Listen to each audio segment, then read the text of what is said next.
Clarkston, Michigan, the greatest city in the world. It's the Jose Aliaga Show. Jose Aliaga knows everyone. Get to know him as he interviews some of the most fascinating people from the greater Independence Township area.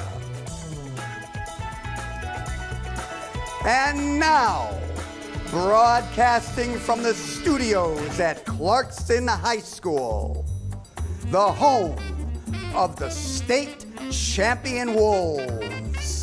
Here's Jose Aliaga. Hello, welcome to the Jose Aliaga Show. I am Jose Aliaga, your host, and today we have an exciting guest. His name is Daniel Lennon. As you know, that this week and past week we were talking about politics and how many candidates coming over, but also we see we have the Girls National World Cup, and also we have the South American Soccer World Cup, and today we're gonna be talking about soccer. So how you doing, Daniel Lennon? Good, thank you. Good, good. Are you related to John Lennon? Yes. You are? Well, Okay. actually, my brother's name is John Lennon. Okay. And we get that a lot. Are Okay. you related? Any relation? My sister actually did some genealogy, and I guess if you take John Lennon's family back far enough and our family back far enough, then there is a little bit of relation in there. So, but Lennon is English last name?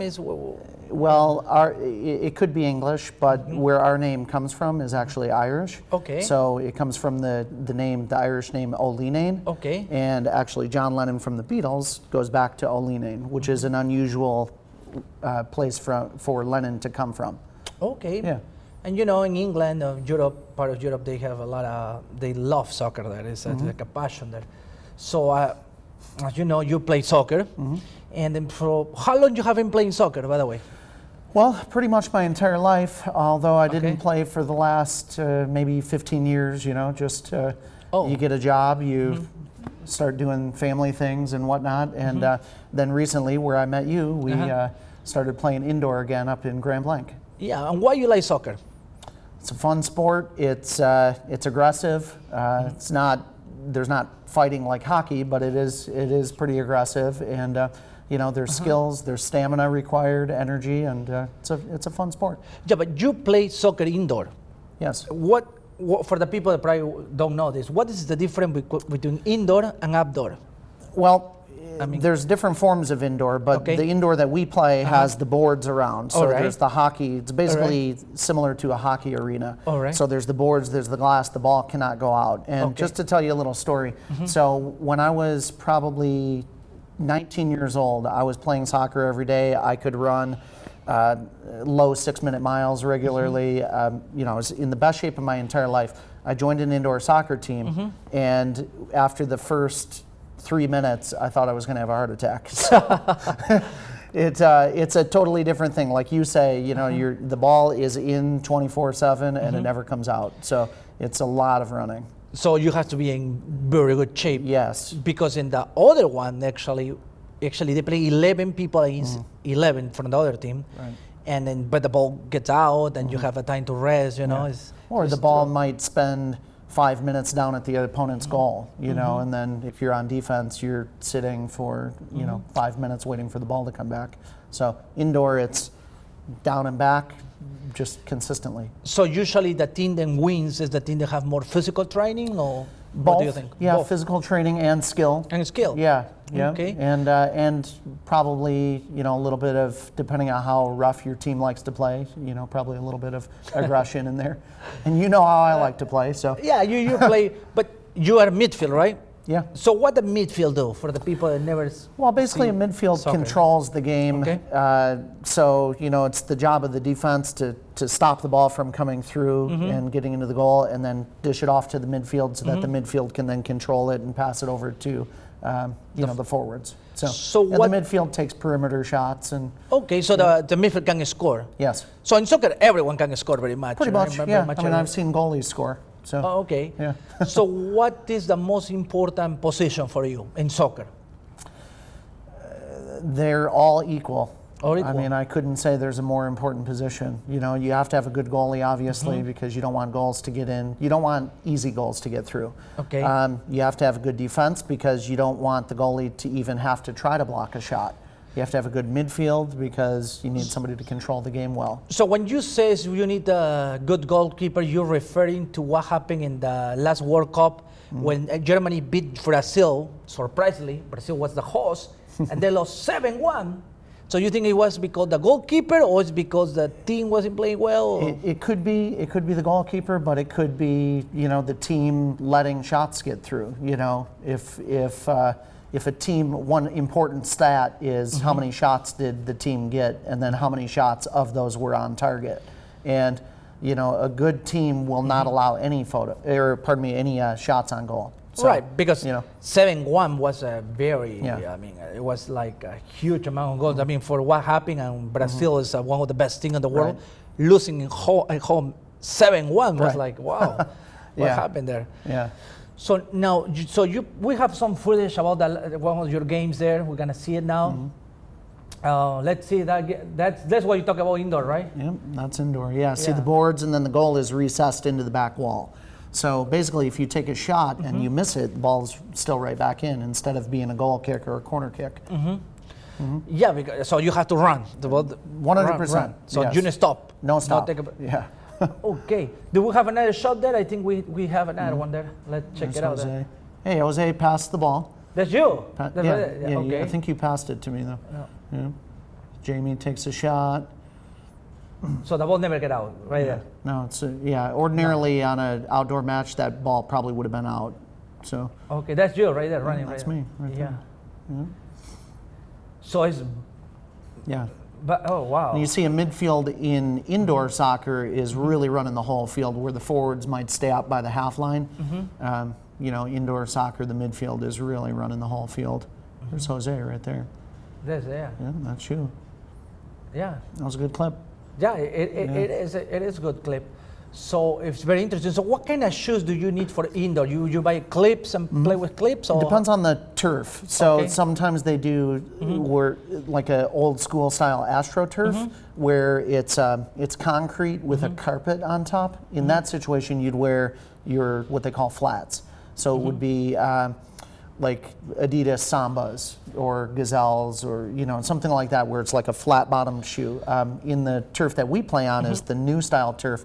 It has the long grass with the rubbery pellets on the inside of it, and we wear the turf shoes that have several nubbies on the bottom. They don't like you to wear full cleats up there, though. Okay, so if someone that never played before and is watching right now and asks how I can play. So if they want to play, for example, in Grand Blanc or Waterford, some of those areas, so they need to pay a fee, around $50, something like that, right? Yeah. How much it is? There's a team fee, so it depends on how much the team fee is. In the summer seasons, it's a little bit less. In the winter seasons, it's more. There's a team fee. You divide it up by the number of players, and that's the fee. You'd need shin guards, soccer socks. Guards, okay. So something about $100, kind of with shin guards, soccer shoes, some probably 100 to 150. 150, okay. But then once you have the equipment, then all you have to pay is the team fee. And everyone can play soccer, you think? Or you need to have, before you play soccer, you need to have a special physical training or something? No, I think you just, there's different divisions for different... different divisions. Yeah. Okay. Yeah. So if you're a little more out of shape, or you feel like, maybe you haven't touched a ball in a long time, or maybe you've never played soccer in your life, then you come out and just join a lower league and get familiar with it. All right. I think we have more footage there. What happened there with the camera? Oh. It's a little diagonal. There's a Jose goal right there. So right. Good goal. But you passed me the ball right there. It was really good there. That was a good goal. Right there. It was good. It's just I played soccer since I was like 4 years old. So very long time. Peru. That's a long time. Yeah, it's South America and Europe, as you know, it's kind of like passion. It's more like most people most people would play soccer for sure up there. I think it's coming around in the U.S., but for now, I would agree with you that definitely the Latin countries, the European countries, I mean, it's very passionate there. Yeah. Yeah. Do you know is anybody or some maybe a group put it together and maybe a soccer team in Michigan?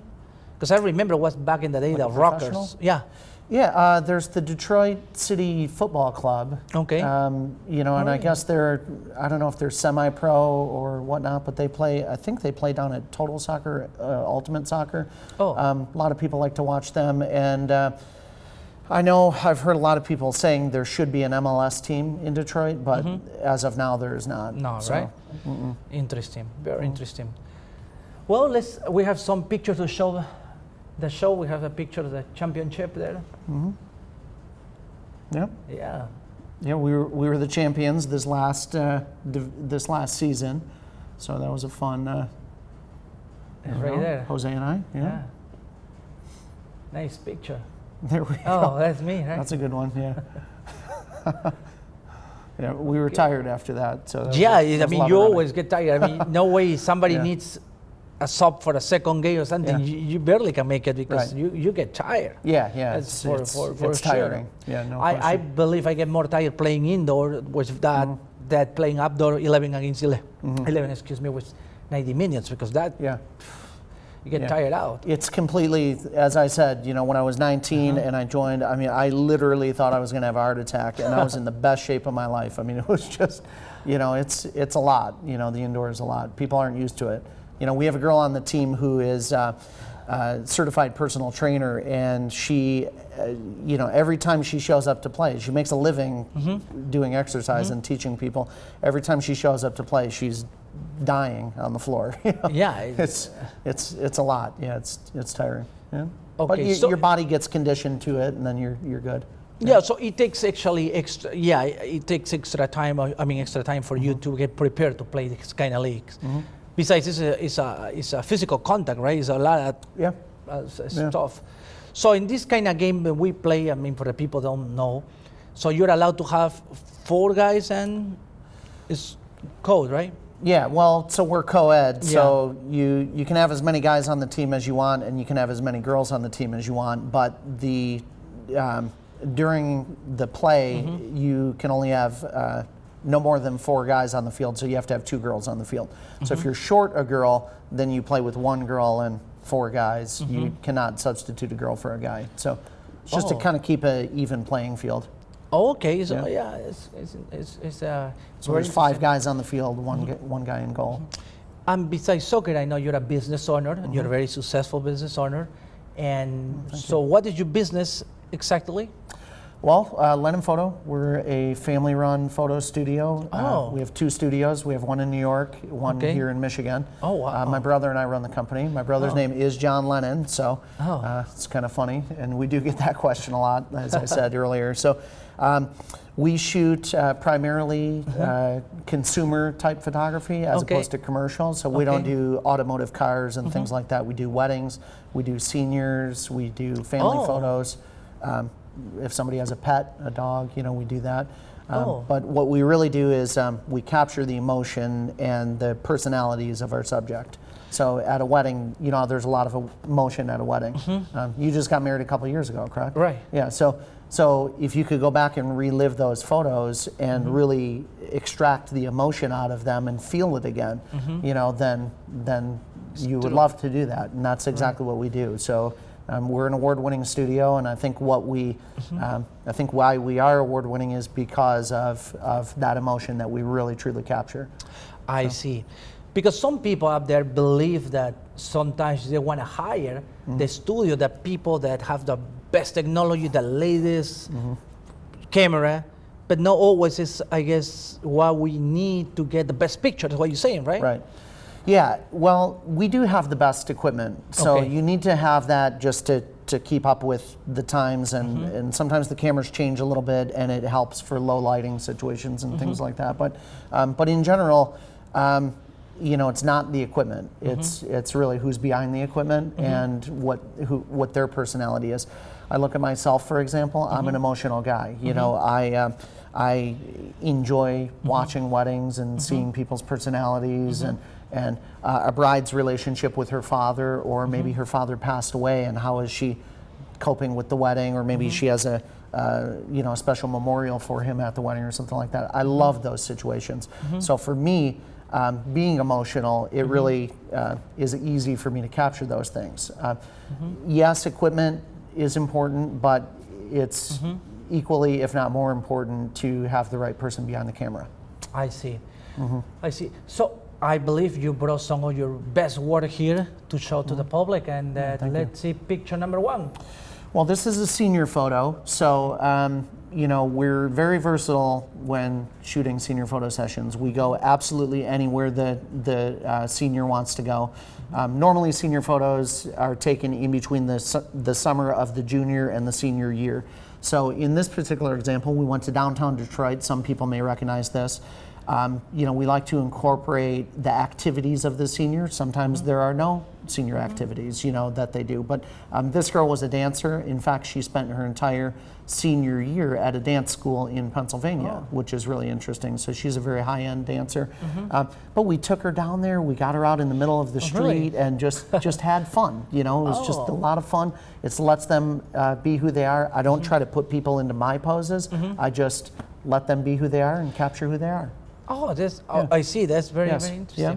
Thank you. I believe we have another good picture there. Yep.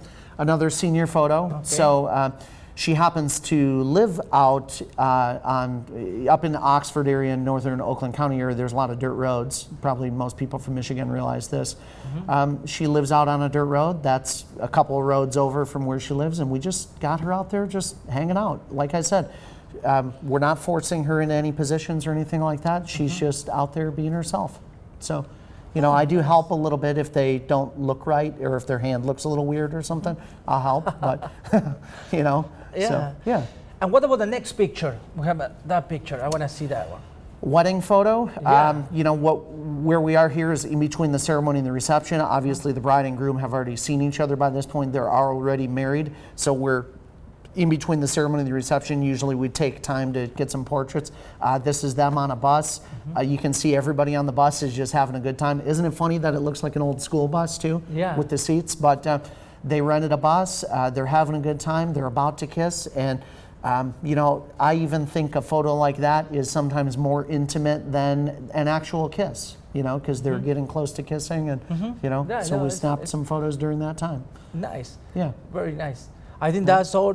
I think there's a few more, but a few more. Yep, Okay, let's check it out. A few more. So this is the little junior bridesmaid and little flower girls running through a vineyard, and you can see it's obviously the setting is gorgeous, and the little girls are really cute. But the thing about it is they're doing what little girls do. They just kind of run around and they're having fun. We are not directing them in any way. We're just really capturing that emotion of the day.